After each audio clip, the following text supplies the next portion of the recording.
Hey friends, welcome back to my YouTube channel.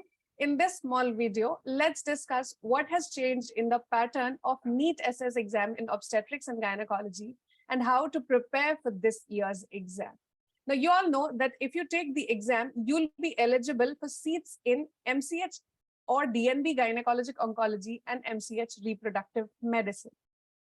There is going to be one exam whether you want to take either of these courses. Now, the next very important question is, when is the exam going to be this year? For that, let's recollect when the exams were in the past 3 years. In 2020, the exam was supposed to be around June, but it was in October because of the COVID situation. And then the next year, it was further delayed to, in 2021, there wasn't any exam, but the 2021 session exam was actually held in January 2022. And the 2022 exam was again in September. So you can see the 2020 and 2022 exams were in September, which were actually very delayed. So you can expect if the 2023 exam is on its time, it will be around June, or latest it will be by August. Now here, September, it's actually 1st September. So they must have decided of August and it got pulled to September. So you can expect this year's exam to be in June or latest by August. So there are 4 to 6 months for you to prepare for this year's exam. Now, again, in 2022, we saw that the syllabus had changed significantly compared to what it was in 2020 and 2021. They said in the brochure that the syllabus is unlike last year, and the questions are only going to be from specialty primary feeder subject, which is obstetrics and gynecology for you. So let's go through the brochure. The first important point, which I'm again stressing, is that there is going to be a common question paper, one question paper, whether you want oncology or reproductive medicine. This is a very common, frequently asked question, that I have to prepare for gynecologic oncology. Should I read only gynecologic oncology? So you have to understand that that's not how it is. It is going to be one paper. Whatever the syllabus is, it is one paper for both the super specialty fields. The pattern has been changed compared to last year. Questions only from broad specialty primary feeder. So here it is going to be questions only from obstetrics and gynecology for people aspiring to take gynecologic oncology. Questions only from basics in obstetrics and gynecology for both, whether you want gynecologic oncology or you want reproductive medicine. Then they again elaborate on what kind of questions will be there. They say that the question paper for any group, your group is obstetrics and gynecology, there are 13 such groups. Any group will cover general and basic components. So you'll have general and basic obstetrics and gynecology, and questions from all subspecialties, systems, and components of that broad specialty subject. So all parts of obstetrics and gynecology, whether you have urogynecology or gynecologic oncology or gynecologic surgeries or obstetrics, high-risk obstetrics, maternal medicine, all these fields, including reproductive medicine, everything will be covered. There is no 40-60 division unlike last year. This year, you'll have 150 questions, which will be mixed from all of these components. And they have further specified that they'll be from curriculum of postgraduate exit level of the primary feeder broad specialty subject. This means that your questions will be exit exam level. Now, this statement was also there in the previous year's brochures. If you see 2020 and 2021 brochures, they also claimed that the questions will be postgraduate exit level. But this time is when they had actually followed this line, and the questions were actually very basic and very exit exam level only. There were no difficult or out of syllabus questions from gynecologic oncology and reproductive medicine like last year's.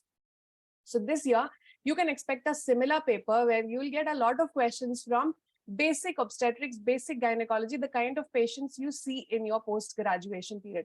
So this makes it easier for an immediate pass out, a postgraduate, to clear this exam. You have to, now go back to the basic books. Last year's students were expected to read a lot of gynecologic oncology, a lot of reproductive medicine. Gynecologic oncology part doesn't change much because there's not much difference between, anyways, you have to do those 4 or 5 cancers, and anyways, you have to do the diagnosis, management, all those things remain same, whatever level you are reading it for. So gynecologic oncology preparation doesn't change much because you do get fewer questions than last year, but still they're going to be difficult questions. So you have to read gynecologic oncology. But reproductive medicine can be clearly stratified into what is basic and what is not basic. So you have to do simpler topics like male-female infertility evaluation and management. And you're not supposed to read cryopreservation, culture media, all those things, which were very common questions in last year's NEET SS exam till 2021. So changes in the method of preparation. Now, it will not be possible for you to ask your seniors how you prepared in 2020 and 2021. It is very different now since 2022. You have to stress more on basics. You have to stress more on clinical knowledge. If you haven't, or there's one book that you want to read, you have to start reading Williams, because a lot of questions were picked directly from Williams in 2022. I'm not saying that it'll be repeated, but still it is a good book to read. It's not very extensive, unlike Speroff. It's an easier read.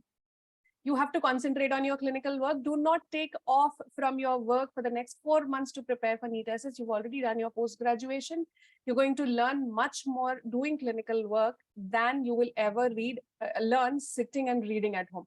So it's a very bad idea. If if you're desperate to get a seat, still it is not a good idea to leave your work and start reading at home. So go on continuing with your clinical work, and just before the exam, depending on how much time you need for your last revision, you can take leave for a few days.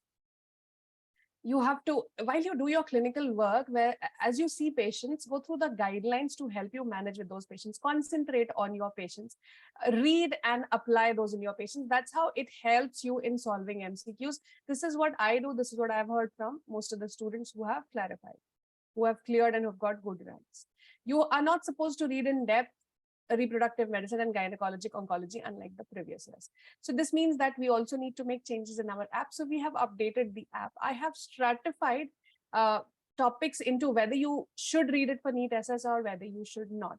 Now, I haven't made different courses for NEET SS, FET and INISSET because the same student would be wanting to appear for all of these exams. So I don't want you to be buying 3 courses for almost similar exams. Now, they were almost similar to last year, but now they've changed. NEET SS syllabus gets decreased to a significant extent compared to FET syllabus. So what I have done is I have divided certain topics into basics and advanced. You're supposed to read only basics if you're preparing for NEET SS. Like gynecology and endocrinology, you have to read for all the exams. Anatomy and urogynecology, you have to read. These are vital topics. Obstetrics, the general obstetrics, you have to read. Reproductive medicine, I've divided it into basics and advanced. Basics includes chapters in evaluation and management of fertility, laparoscopy, and very basic ovulation induction, all those things which you will need for exit exam level preparation. And then advanced has those laboratory topics and more difficult topics, which sometimes you get questions in FET, and you definitely get questions from there in INISSET. So for INISSET, these are the 2 which you will definitely have to read. But for NEET SS, for this year's exam 2023, just read the basics part and skip this. Similarly, for maternal fetal medicine is an important part of FET exams, which I've taken this year just before the exam. So there's another folder called Updates 2023, where I'm uploading recent lectures. And there I have written advanced next to maternal and fetal medicine. Here you have chapters like multiple sclerosis. You have fetal therapy and fetal disorders and fetal therapy, which includes fetal surgery. So it's not that I'm removing it from your app. I'm just keeping it there. I'm tagging it with advanced so that you understand that you're not supposed to read this for this year's NEET SS exam. If you have read everything, if you're very confident and you're, worried that there might be a question, which is very, very unlikely. Even in FET exam, when they had claimed they'll put questions from maternal fetal medicine, there wasn't a question from fetal surgery. The questions were only from fetal imaging. So even for FET, this is an advanced topic. For NEET SS, I do believe that you're not supposed to read this. Right? A lot of students keep asking me for unusual topics. That's why I've kept all the unusual topics for your reference, but do not read them. Do not waste your time doing that. Now, since there are only 4 to 6 months, you have to concentrate. You have to know what to read. You have to read only what is to be read and not everything, because you have to complete all the revisions within that time. So that's all that I wanted to discuss with you regarding preparation for NEET SS 2023. Thank you.